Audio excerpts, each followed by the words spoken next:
Nii, tere hommikust. Korraks tuleb väike Kaja ka siia, sest ma testin, kas meie hääl tuleb ilusti läbi telefonist. Aga lahe, et te saite natuke tantsida. Meie ei jõudnud väga tantsida, sest Katrin jõudis viimasel minutil siia ja krabas endale kohvi ja niimoodi see läks. Aga igal juhul ma näen, et meid on kuulda vist, et andke igal juhul märku, me oleme kahekesi siin, kedagi siin stuudios meil tehnikut ei ole, nii et kui midagi ei kuule hästi, anna märku. Ma ei tea, kas me midagi teha saame selle jaoks, aga igal juhul siis me teame vähemalt. Igal juhul ma näen, et teil on siin vestlus lahti läinud kommentaariumis ja ma tahakski alustada selle sama küsimusega, mille Triin postitas siia kommentaariumisse, et kellele ei meeldiks rohkem teenida. Ja ütleme, et võiks sinna komakoha ka panna vahele ja vähem teha. Ja. Ja sellest me täna räägimegi, nii et tegelikult ei ole vahet, kas sa oled palgatöötaja praegu, kas sa võib-olla oled palgatöötaja kõrvalt teed ettevõtlust, võib-olla sa oled puhtalt 100% ettevõtja, võib-olla sa oled teenusepakkuja, võib-olla sul on mingid tooted, mida sa müüd, mis iganes. Ma usun, et see kõnetab sind, sest Katrin on väga pikaajalise ettevõtluskogemusega, kes on aastaid siis pidanud hoolitsema selle eest, et elu oleks hea ka ettevõtjana ja ei tule niimoodi, et iga kuu 10. kopsti palk lihtsalt lambist sulle. Vahet pole, kas tegin tööd või teen tikupalkas. Just. Aga kuidas seda siis teha, et ma arvan, et sa oled päris palju õppinud siin oma aastate jooksul, alates sellest, kui sa oled alustanud versus nüüd, kuidas sa täna toimetad, aga kõigest sellest siis võikski rääkida. Ja kui sul on küsimusi, kirjuta, ma näen neid kohe siin kommentaariumis, nii et kirjuta otse. Ma ei tea, räägime avameelselt ju kõigest, ega me ei varja ju midagi, on ju? Jaa, võite küsida. Jah. Et vahepeal raha teema on siuke, et kas ma nüüd seda võin öelda või või öelda. Ma küsisin ka siin kommentaariumis, et postita, kui palju sa tunnis teenid, et kas sa oled arvutanud, kui palju sa tunnis teenid, et kirjuta üks number siia. Mis sa teenid? Päris huvitav oleks niimoodi diagonaalis läbi lasta vaadata, mis on need keskmised tunnitasud, mida praegu Eestis on võimalik teenida. Aga alustaks siis algusest peale. Alguses selles mõttes, et sa alustasid ettevõtlusega.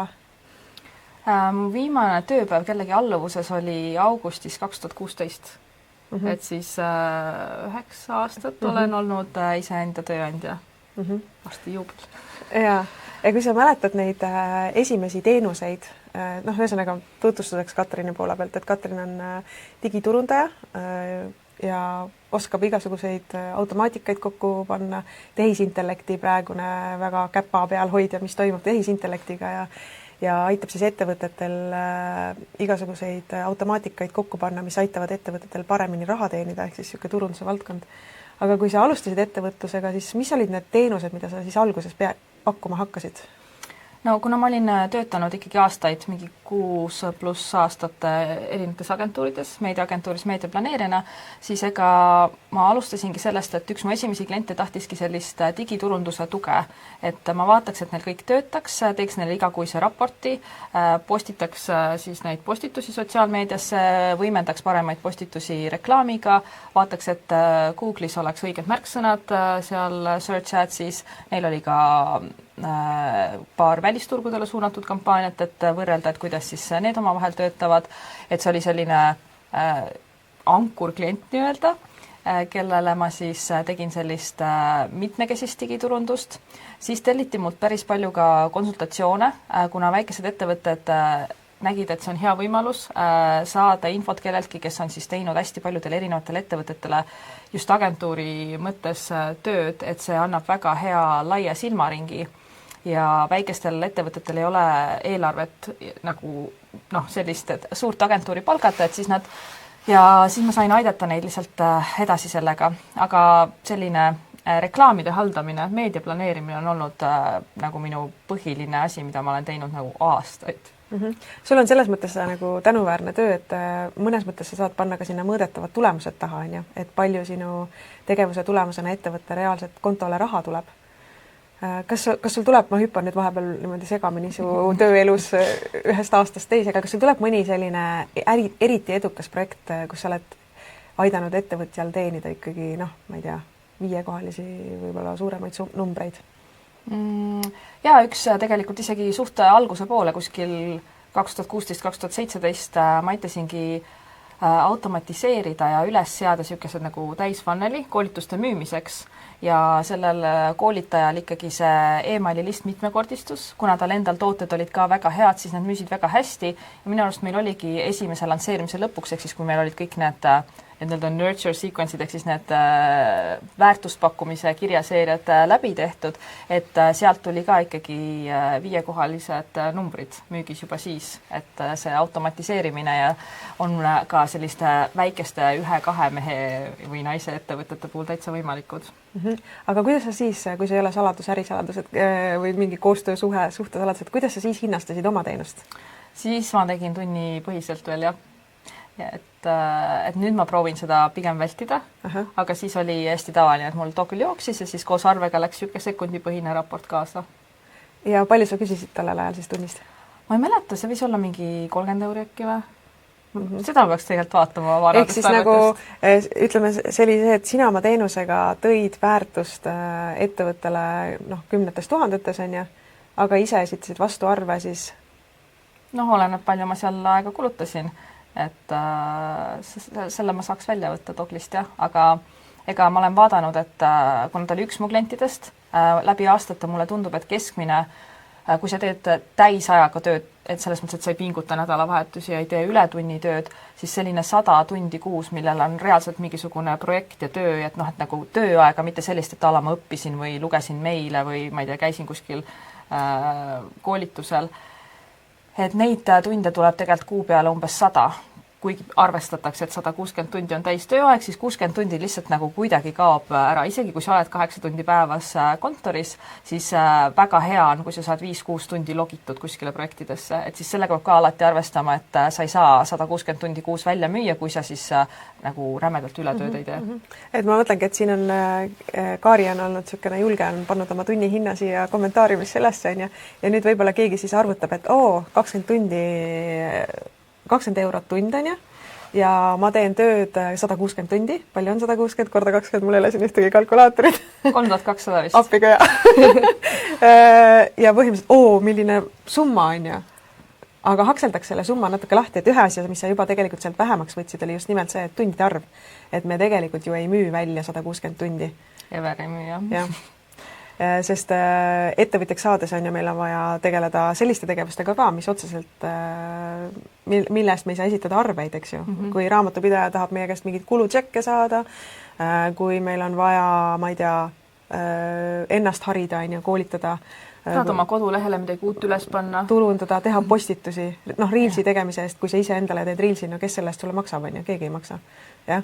Ehk siis võtaks sealt näiteks, arvutaks nüüd seda sama 3000 natukene lahti, et 100 € siis, või 100 tundi, ehk siis 100 korda, ütleme, 25 € tund, 20 € tund näiteks, see on 2000 €. Nii, mis siis tegelikult ettevõtjale kätte jääb? Oi, issand, kas te teate, mis sealt kõik maha läheb? No oleneb, kui sa nüüd selle kõik endale palgaks tahad maksta, siis palgakalkulaator.ee saab vaadata, palju sealt riigile läheb. Et kes praegu veel palgatööl on, ma julgustan vaadata sealt kalkulaator.ee-st, palju sa päriselt oma tööandjale maksma lähed. Siis üks asi, mida mina ise ka alguses ei arvestanud, kuigi täiega loogiline ju, et kui sa oled palgatööl, sul on iga aasta 1 kuu puhkust, mille eest sa saad raha. Aga kui sa oled iseenda tööandja, siis sa ei saa teha nii, et kuule, ma lähen nüüd puhkusele, aga kus see raha siis tuleb? et siis sa pead selle puhvri vahele arvestama ja lisaks ettevõtjana on ju ka kõik sinu enda muretseda, et sul on vaja arvutit, sul on vaja programme, sul on vaja raamatupidamist, kas siis ise teha või sisse osta, siis on selle jaoks ka kindlasti kuskil Excelis tõenäoliselt väga vähesed teevad oma raamatupidamist tänapäeval, et kõik igasugused töövahendid, kui sul on kontor, siis selle rent, transport, kui sa käid klientide juures, et tegelikult neid pisikulutusi niimoodi koguneb.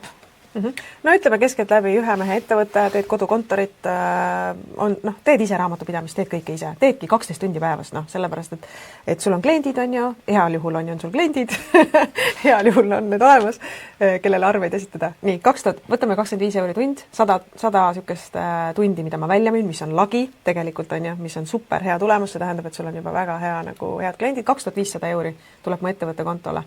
Üksikuna tegutsedes kodukontori kulud, võta näiteks, ma ei tea, 700 või maha või umbes kuludena. Või 500. No okei, 500. Siis jääb ilus 2000 alles. Jah, siis jääb ilus 2000 alles. Ja nüüd siis mine selle 2000 € palgakalkulaator.ee ja pane sinna kogu summana see 2000 € ja arvuta ise, palju sul jääb siis netos puhtalt nagu kätte, eks ju. Ma arvan, see ju mingi 1200 äkki või? nii et need, kes siin hakkasid juba kaarid kadestama sellega 25 € või mis sa ütlesid, Kaari, sul siin, et teatud kohtades on 30 või? Pean natuke kerima, 25 €. Et siis arvutage ise, on ju, edasi. Aga ikkagi me pidime rääkima täna sellest, kuidas siis rohkem teenida. Et mis siis saab, kui tõesti nagu selline arvutus tuleb välja, et rabelen hullu pööra 12 tundi päevas ja kätte jääb 1000 €? No mina hakkaks mõtlema siis enda hinnastamise peale ja just nende pakettide peale, sest hinnastamist on ka mitut erinevat sorti. Et kui alustada sellest, et küsida tunnihinda, noh, sellest väga paljud alustavad, aga mingist hetkest see tunnihind enam ei ole kasulik ja see ei ole kasulik just siis, kui sa oled turu keskmisest parem. Ehk siis sa teed asja kiiremini ja kvaliteetsemalt ja siis klient saab parema asja kiiremini kätte ja maksab sulle vähem, sest sul läks vähe aega. Täiega ebaaus ju. Et selles mõttes mingist hetkest või siis ka tegelikult kohe algusest võiks ise hinnata enda nagu sisemise, sellepärast ma soovitan ka, et mõõtke oma tööaega. Ma arvan, mul on mingi reaalselt üle 10 aasta andmed Doglis olemas kõikide nende tööde ja projektide, sest ma hakkasin juba agentuuri ajal seda Doglit kasutama. Lihtsalt endal, mind huvitas. Ja siis, et paned endale mingi hinna, et näiteks selline töö on mul sellise hinnaga ja siis sa küsidki projektipõhist tasu või siis nagu mingite kindlate töölõikude kaupa, et sul ei ole pandud tunde sinna taha ja mida rohkem sa ühte asja oled teinud, seda kiiremaks sa selles lähed, seda osavamaks ja sa ei pea ju oma hinda selle võrra alla laskma, vaid lihtsalt väga hea ju, et sa said täpselt sama tulemuse kiiremini tehtud. Et selles mõttes on see projektipõhine küsimine hea ja variant on ka see, et kui näiteks teha mingisugune boonusstiil, et on mingi baastasu ja kui näiteks tulemused on väga head, et sa saad mingi protsendi näiteks müügilt.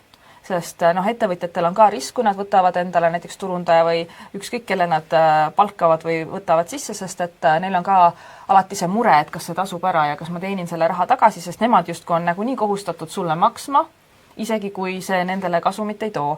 Ja kui sul on head läbirääkimisoskused, äkki sa suudad rääkida mingisuguse tulemuspõhise diili välja. Kui sa oled enda nendes teadmistes kindel, siis miks mitte?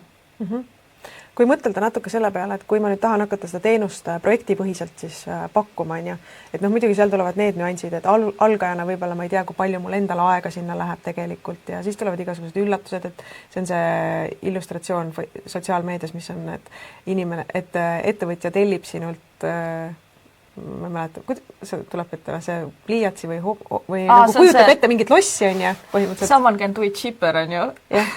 Ja siis tegelikult, mida ta tegelikult saab, aga või mis seal tegelikult, mis see töömaht seal taga on.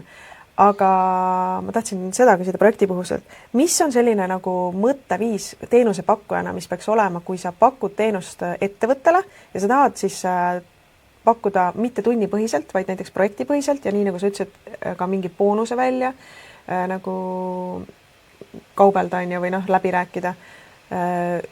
Kuidas see nagu ettevõtja vaatevinklist on, et kui mina tulen ja teen midagi, kuidas ma saan arvutada, mis väärtust ma ettevõttele loon või äkki seleta natuke seda lahti veel?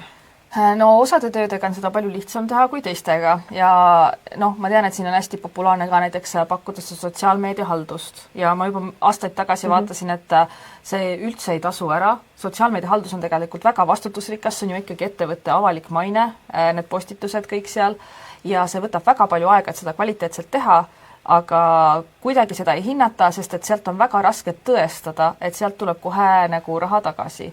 Küll aga näiteks, kui sa teed mingisuguseid reklaame ja sa seadistad ära selle, inglise keeles ongi see conversion tracking, ehk siis, et on võimalik panna kodulehele jupikesi koode niimoodi, et Google Analyticsist ja Meta reklaamihaldurist on võimalik näha iga jumala reklaami ja sihtimise ja kampaania kohta, et kui palju seda reklaami näidati, kui palju sealt mindi kodulehele, kui palju sealt tuli oste ja mis käibesummas sealt tuli oste, et tegelikult seda on võimalik Excelisse kokku panna. Jah, kindlasti see ei ole 100% täpne, et ma võin sellest päris pikalt rääkida, kuidas digimeedia ei ole nii 100% mõõdetav, kui arvatakse. aga sealt on palju lihtsam tõestada. Tegelikult on ka sotsiaalmeediaga võimalik tõestada, lihtsalt see on natukene raskem, kuna seal tulevad need ostud võib-olla või see mõju tuleb pikema ringiga, aga põhimõtteliselt sa saad ju vaadata ka Google Analyticsist, et palju tuleb orgaaniliselt sotsiaalmeediast veebilehele inimesi, mis nad seal veebis edasi teevad. Äkki sa suudad juurde pakkuda sellele veel, et okei, et me saame sotsiaalmeediaga inimesed esimest korda lehele, aga ma seadistan sulle ära nii, et me saame teha näiteks reklaam, et meelde tuletada nendele, kes on kodulehel tulnud, et nad tuleksid tagasi, sest esimese korraga ju peaaegu keegi ei osta. Et siis tegelikult ma ütleks, et rohkem teenivadki need, kes suudavad kaasa mõelda selle ettevõtjaga, mitte niimoodi, et kui ettevõtja ütleb, et ta tahaks saada näiteks endale, et ma tahaks, et mu sotsiaalmeedia töötaks või et ma tahaks sotsiaalmeedia haldust, siis sina võiksid kohe juba mõelda, et okei, ta tahab seda sotsiaalmeedia haldust, aga tegelikult mitte keegi ettevõttes ei taha lihtsalt seda, et tal sotsiaalmeedias mingid postitused tuleksid. See ei ole ju kellegi lõppeesmärk lihtsalt toota uut sisu juurde kogu aeg lihtsalt sisu pärast. Nende lõppeesmärk on ikkagi saada rohkem nähtavust ja see nähtavus peaks lõpuks minema siis tema müükidesse. Ja kui sa suudad temaga kaasa mõelda, et kuule, aga nüüd teeks niimoodi ja mulle tundub, et see võiks olla kasumlikum ja sa aitad seda numbritega. Ta näeb, et sa mõtled kaasa, ta näeb, et sa aitad tal ka rohkem raha teenida ja siis ei ole ju üldse kahju maksta, et kui mõlematele on see kasulik. Et see on nagu see ettevõtja ja palgatöötaja mõtteviisi erinevus. Kui sa oled kogu aeg olnud palgatöötaja ja lihtsalt ootad, et sult tellitaks midagi või et öeldakse, mida sa pead tegema, siis see ei ole selline ettevõtja mõtteviis ja see peab harjutama seda, et mõtle, mis oleks praegu see tegevus, mis toob kõige väiksema ajaga kõige rohkem kasu. Nii mulle kui siis ka sellele, kellele ma seda tööd teen ja siis sa oled kasulik töötaja ja selliseid töötajaid ja nagu allhankijaid või neid soovitatakse edasi ja nendest ei taheta vabaneda. Kui siis on need, kes lihtsalt ootavad, et neile mingit tööd antaks või siis lihtsalt teevad mingit lõiku, sest et nii on ju kogu aeg tehtud.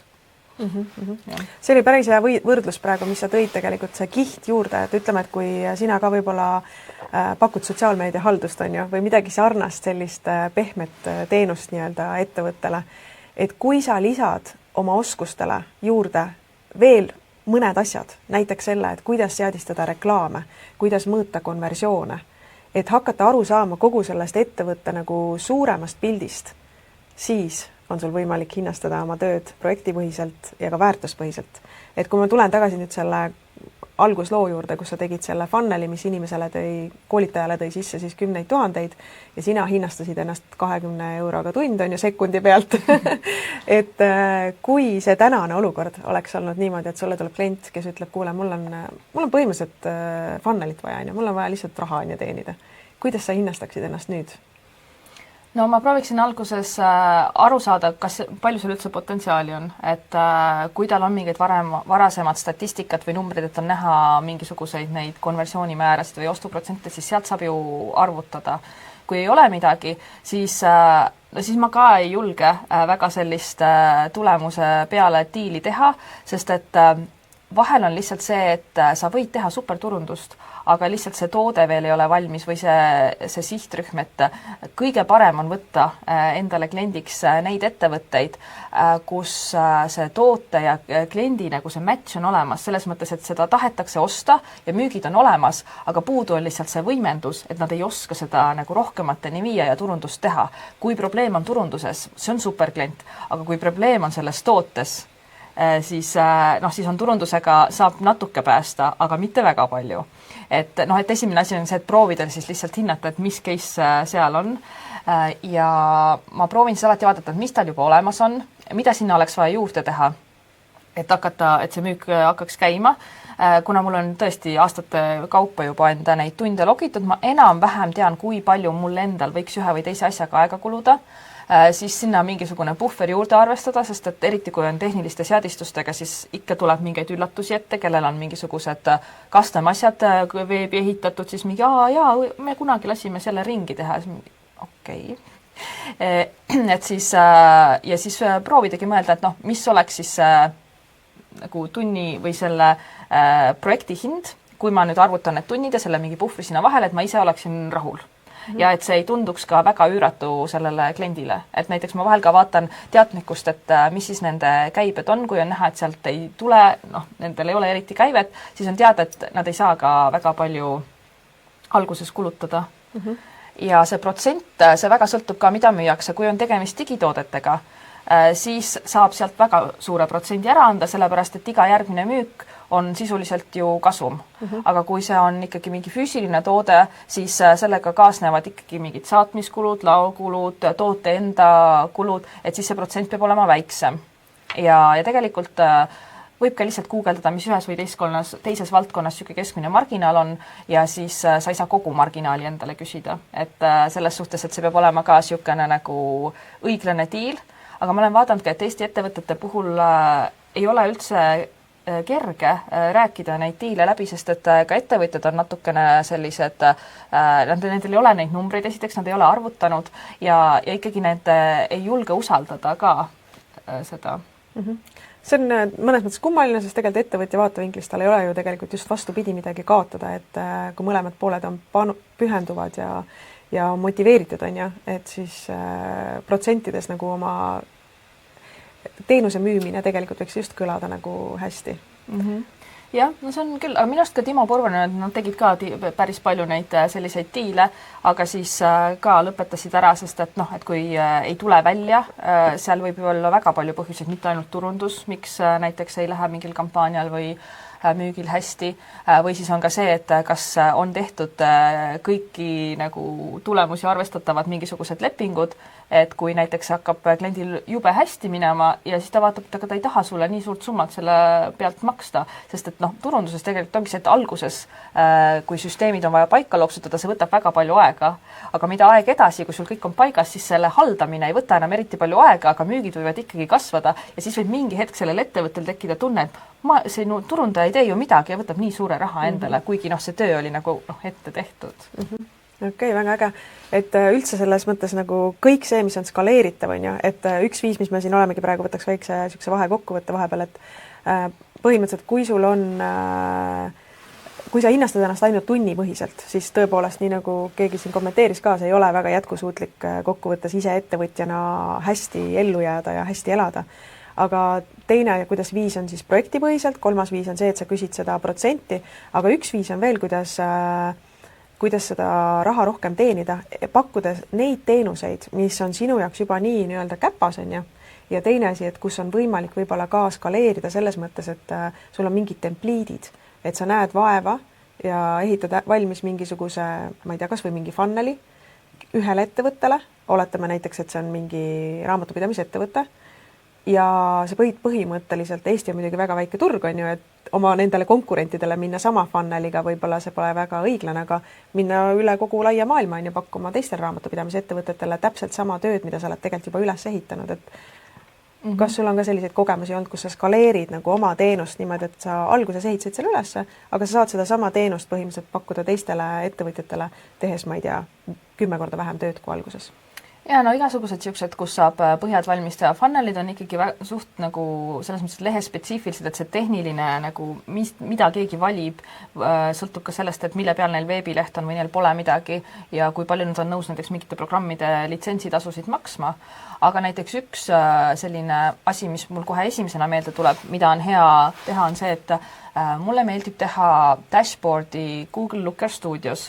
See on siis selline platvorm Google'i oma, kuhu saab tõmmata kokku erinevatest allikatest andmed. Võid sinna tõmmata Google Analyticsist, Facebook Adsist, LinkedIn postituste statistika, Instagrami postituste statistika, reklaamid, näiteks Google Search Console'ist, kuidas mingid märksõnad on, et sinna saab need kõik kokku tõmmata ja siis teha kliendile sellise visuaalse nagu ongi dashboard, ma ei teagi, kuidas Eesti armaturlaud, et sealt saab kiire ülevaate, kuidas turunduses läheb, ilma et sa peaksid sisse logima mingi 5-6 erinevasse kontosse, et vaatama, kuidas siis ühes või teises kontos läheb. Mis on selle Looker Studio eelis on see, et näiteks kui sul ongi ühte tüüpi ettevõtet, näiteks võtadki, ma ei tea, e-poed. E-poodidel on ikkagi kõikidel suht sarnast infot vaja, nad tahavad teada, kust inimesed veebi tulevad, millised tooted on kõige populaarsemad, millised kanalid toovad kõige rohkem oste, mingid siuksed nagu baasandmed. Ja kui sa seadistad selle Looker Studios ära, siis seal on hästi lihtne teha niimoodi, et sa teed koopia sellest Looker Studio dashboardist ja lihtsalt vahetad andmeallikad ära. Et siis, kui sul on pood X, kes vaatas Facebook Ads ja Google Ads ja Google Analyticsit näiteks, teed sellest koopia, siis võtad Facebook Y need samad Analyticsi kontod vahetad ära, aga need graafikud, mis sa ennem oled ise seadistanud ja paika pannud, need jäävad samaks. Lihtsalt need andmeallikad, kust andmed sinna graafikutesse jooksevad, vahetad ära ja siis sul ongi suhteliselt väikse vaevaga tehtud dashboard. Et esimene kord võib-olla teedki 10 tundi ja teine kord teed makstund. Nii, ja paneme hinnad sinna taha. Esimene kord, et 10 tundi.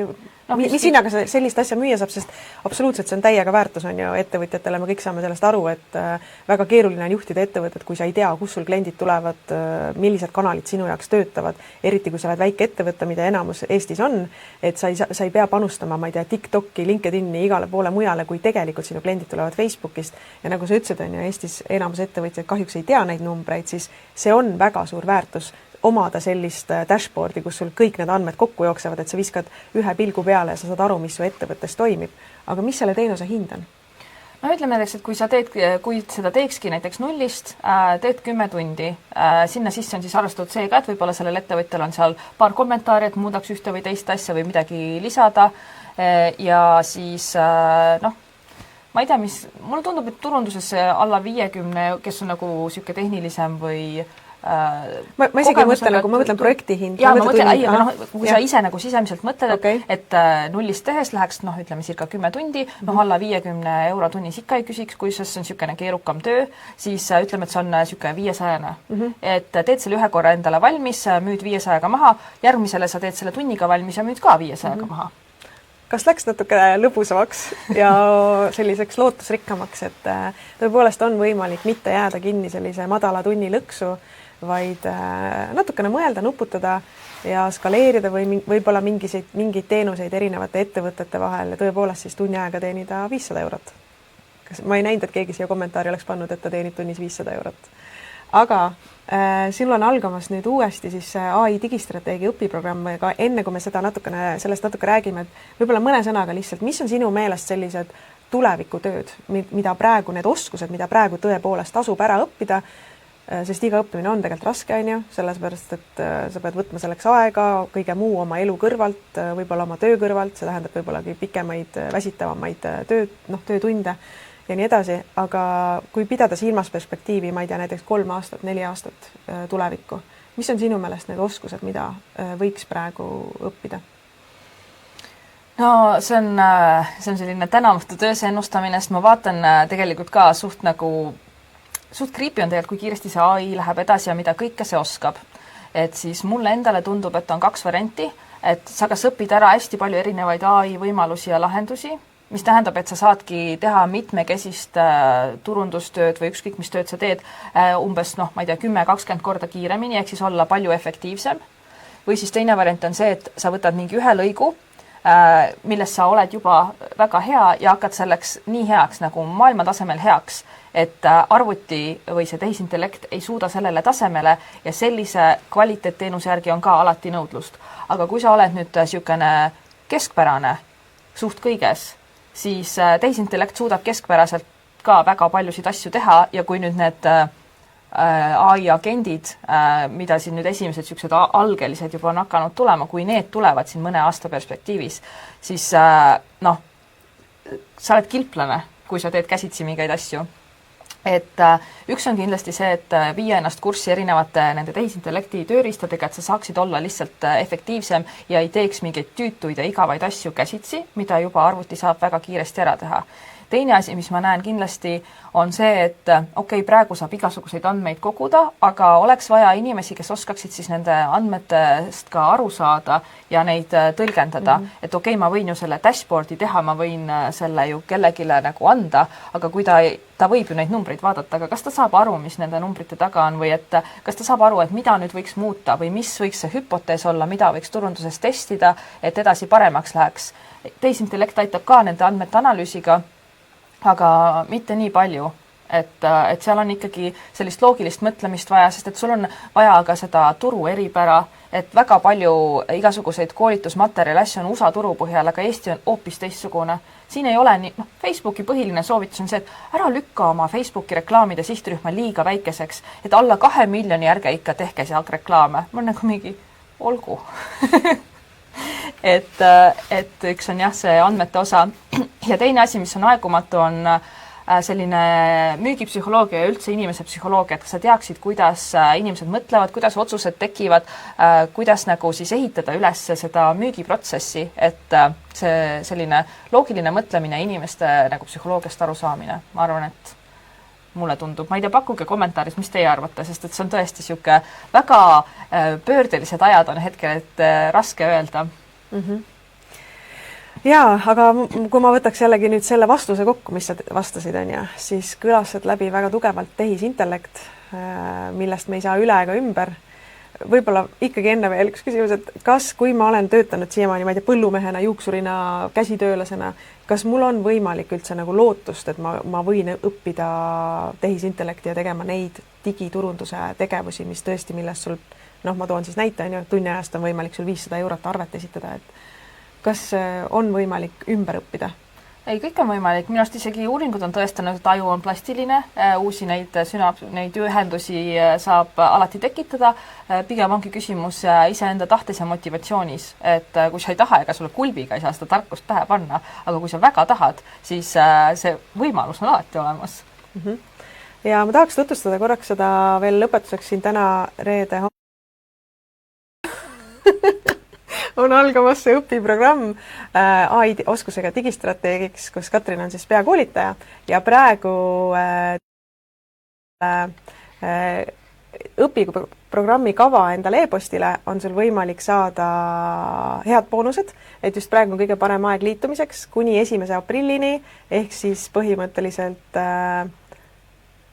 järgmise nädala mingisuguse juba varsti aegub see pakkumine, aga praegu on kõige parem aeg selle programmiga liitumiseks ja sellega on selles mõttes hea liituda, et 30 päeva raha tagasi garantii on.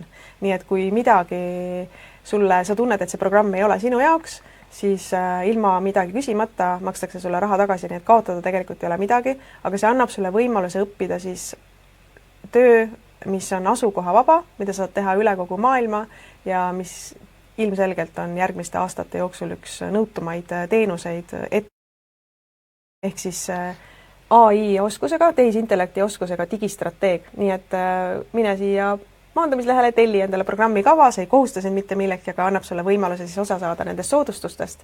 Ja sellel programmil on ka külaliskoolitajad, et erinevad praktikud, kes tegutsevadki digistrateegia nii-öelda valdkonnas, turundusvaldkonnas ja aitavad sul ka seda suuremat pilti aru saada erinevatest asjadest, nagu näiteks copywriting, nagu näiteks sotsiaalmeedia, nagu näiteks SEO ja persoonibränd. Ja selle programmi fookus on aidata leida sul kliente. Eelmisel aastal tegime esimest korda seda õpiprogrammi ja me oleme päris palju saanud tagasisidet nende osalejate käest, kes teenis juba poole pealt selle programmi raha tagasi, kes teenis programmi jooksul juba mitmekordselt selle raha tagasi.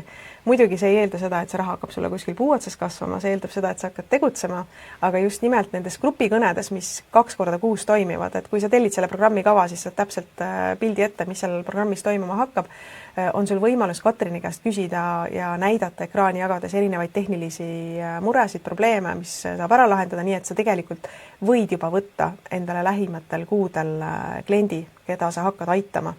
Ja lisaks on siis programmiga võimalik, nagu veebikoolil on loodud programmidele toetuseks selline turg nagu teenuseampsude turg. Sinna sa võid panna oma teenused ülesse ja niimoodi siis me aitame sul neid kliente leida. Ja samamoodi, et kui veebikooli õpinädalatel või kus iganes osalevad ettevõtjaid, et siis me aitame sul ka, et kui keegi midagi küsib, mingit abi, tavaliselt me suunamegi siis õpiprogrammi osalejatele selle kliendi edasi. Nii et selle programmi fookus on aidata sul kliente leida ja annab sulle oskused, mis tõesti täna, homme ja tõenäoliselt ka 2-3 aasta pärast on nõutud oskused nii Eesti turul kui ka välisturul. Kui sul on mõttes, et sa tahaksid siis teha võib-olla väikest karjääripööret täielikult, karjääripööre ei ole väike asi, tähendab, aga võib-olla sa juba praegu pakud teenuseid, aga sa tunned, et sa teed seda madala tunni hinnaga ja sa tahaksid õppida ära oskusi, mille eest rohkem küsida raha, siis praegu on parim aeg liikumiseks, sest aprillikuus juba see programm hakkabki pihta. Vot, et nii, vaatame, palju meil nüüd laivis on veel alles 50.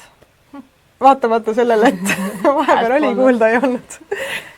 Ma ei tea, nii tore hommik on olnud arutada neid asju ja eriti tore, kui sa mõtled läbi selle kogu selle hommiku, mida Katrin on jaganud oma näidete puhul ja selle vestlusega oma tööelu peale, et kuidas sina saaksid rohkem siis teenida, ilma et sa peaksid panustama rohkem aega. Pange kommentaaridesse, mis te nüüd teistmoodi tegema hakkate, et rohkem teenida. Tuli mõni idee?